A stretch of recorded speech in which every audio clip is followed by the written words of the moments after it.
Stamp పేపర్లంటే సర్కారీ రాజముద్రతో సమానం.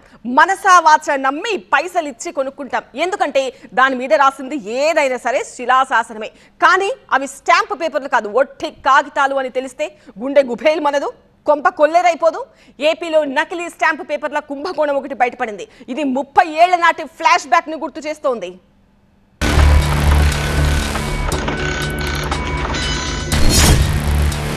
అబ్దుల్ కరీం తెల్గి కర్ణాటకకు చెందిన ఓ పండ్ల వ్యాపారి, ఆ తర్వాత ట్రావెల్ ఏజెంట్ గా మారి చివరకు దేశంలోనే అతిపెద్ద నకిలీ స్టాంప్ పేపర్ల కుంభకోణానికి పాల్పడ్డాడు. అయితే 2003లో నకిలీ స్టాంప్ పేపర్లను ప్రింట్ చేసి దేశమంతా చలామణి చేయించి ఏకంగా 30,000 కోట్ల సైజున్న ఘరానా మోసానికి పాల్పడ్డ తెల్గి స్కామ్స్టర్లకు రోల్ మోడల్ అనిపించుకున్నాడు.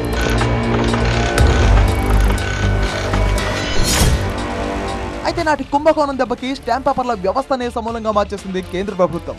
సంస్కరణల్లో భాగంగా నాన్ జ్యుడిషియల్ ఈ స్టాంప్ సిస్టమ్ ని అమల్లోకి తెచ్చింది. దాన్ని ట్యాంప్ ఫ్రీ అని ప్రకటించింది. కానీ ఆ స్టాంపులు కూడా తప్పలేదు నకిలీల బెడద. తమ తెలివితేటలతో ఫేక్ స్టాంపుల తయారీలో ఆరితేరి అడపాదడపా అభినవ తెల్గీలు పుట్టుకొస్తూనే ఉన్నారు. Boya Errappa alias Meesevababu, care of Kalyanadurgam, ఇతడొక చిన్న సైజ్ తెల్గి.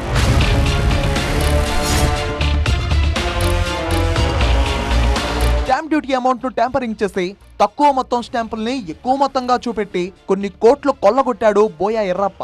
అనంతపురం జిల్లా కళ్యాణదుర్గంలో మీ సేవ దుకాణం తెరిచి భార్య కట్టా భార్గవి పేరు మీద స్టాంప్ వెండర్ గా లైసెన్స్ తీసుకున్నాడు. అయితే ప్రభుత్వం ఇచ్చే కమిషన్ సరిపోలేదో ఏమో, ఎక్స్ట్రా పైసా కోసం ఖతర్నాక్ ప్లాన్ వేశాడు బోయ ఎర్రప్ప. కళ్యాణదుర్గం ఎమ్మెల్యే అమిలినేని సురేంద్రబాబుకు చెందిన ఎస్ఆర్సి ఇన్ఫ్రా ఇంటర్నేషనల్ ఆడిట్ లో ఎర్రప్ప స్టాంప్ భాగోతం బయటపడింది. బోయ ఎర్రప్ప వ్యవహారం వైరల్ అయ్యాక అందరూ తమ నాన్ జ్యుడిషియల్ స్టాంపుల వైపు అనుమానంగా చూసుకుంటున్నారు. స్టాంపుల అమ్మకానికి సంబంధించి దరఖాస్తు చేసుకుంటే ఎవరికైనా సరే స్టాక్ హోల్డింగ్ అనే ప్రభుత్వ రంగ సంస్థ అథారిటీ ఇస్తోంది. వాళ్ళు ఇచ్చిన లాగిన్ ఐడి ద్వారా మాత్రమే స్టాంప్ పేపర్లను పోస్ట్ చేయొచ్చు. కానీ బోయ ఎర్రప్ప అలియాస్ మీసేవబాబు తన తెలివితేటలతో మరో ఇద్దరిని కలుపుకొని స్టాంప్ వెండర్ లైసెన్స్ ను దుర్వినియోగం చేశాడు.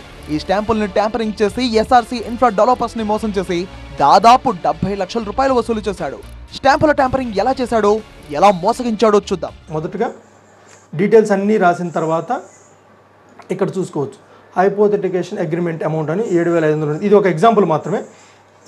ఇది ఎక్కడ కూడా రాయాల్సిన అవసరం లేదు. కానీ ఇక్కడ మార్ఫింగ్ చేయాలి. ఇక్కడ మనం చూడొచ్చు స్టాంప్ డ్యూటీ ఒక 150 రూపాయలు ఉంది కదా. ఈ ఫాంట్ ఏదైతే ఉందో ఇదే సైజులోకి అమౌంట్ రావాలి అంటే ఏం చేయాలా, ఇక్కడ ఉన్నటువంటి 7,500 రూపాయల ఇదంతా వర్డ్స్ కావచ్చు, నెంబర్స్ కావచ్చు, దీన్ని టైప్ చేసి దీన్ని ఇక్కడ పేస్ట్ చేస్తున్నాడు. మీరు అనొచ్చు మరి ఈ స్టాంప్ పేపర్ మీద ఎలా ఇదంతా కూడా జరుగుతుందండి ఒరిజినల్ ఈ స్టాంప్ పేపర్ మీద. కానీ ఒరిజినల్ ఈ స్టాంప్ పేపర్ మీద ఎక్కడ కూడా జరగదు. ఎక్కడ జరుగుతుంది అంటే ఇదంతా కూడా ఇలా మొదటగా ఈ స్టాంప్ పేపర్కి ఒక సర్టిఫికేట్ నెంబర్ని తీసుకుంటాడు. ఒరిజినల్గానే ఉంటుంది ఇదంతా కూడా. ఇందులో ఉన్నటువంటి డీటెయిల్స్ అన్నీ కూడా యాజ్ ఇట్ ఈజ్గానే ఉంటాయి. కానీ దీన్ని ఇలా అఫీషియల్గా ఉండేటువంటి పింక్ ఈ స్టాంప్ పేపర్ ఏదైతే ఉంటుందో దీని మీద ప్రింట్ చేయకుండా మొదటగా దాన్ని ఫోటోషాప్ చేస్తాడు. ఎలా, ఇప్పుడు మనం స్క్రీన్ మీద చూసినట్లుగా ఇలా ఫోటోషాప్ చేసిన తర్వాత సర్టిఫికేట్ నెంబర్ ఆల్రెడీ జనరేట్ అయ్యి ఉంటుంది కాబట్టి ఈ సర్టిఫికేట్ నెంబర్ కొట్టగానే ఇలా క్యూఆర్ కోడ్తో ఇదే మ్యాటర్ అంతా వస్తుంది. అప్పుడు ఇలా ఏదైతే మార్ఫింగ్ ట్యాంపరింగ్ చేశాడో అమౌంట్ 100 రూపాయలకి 1,00,000 రూపాయల అమౌంట్ వేసిన ఈ ఫోటోషాప్ ఏదైతే ఉంటుందో దీన్ని యాజ్ ఇట్ ఈస్గా ప్రింట్ తీసే సమయంలో ప్రింటర్లోకి అఫీషియల్గా ఉండేటువంటి ఈ స్టాంప్ పేపర్ ఏదైతే ఉంటుందో దీన్ని ప్రింటర్లోకి పెడతాడు.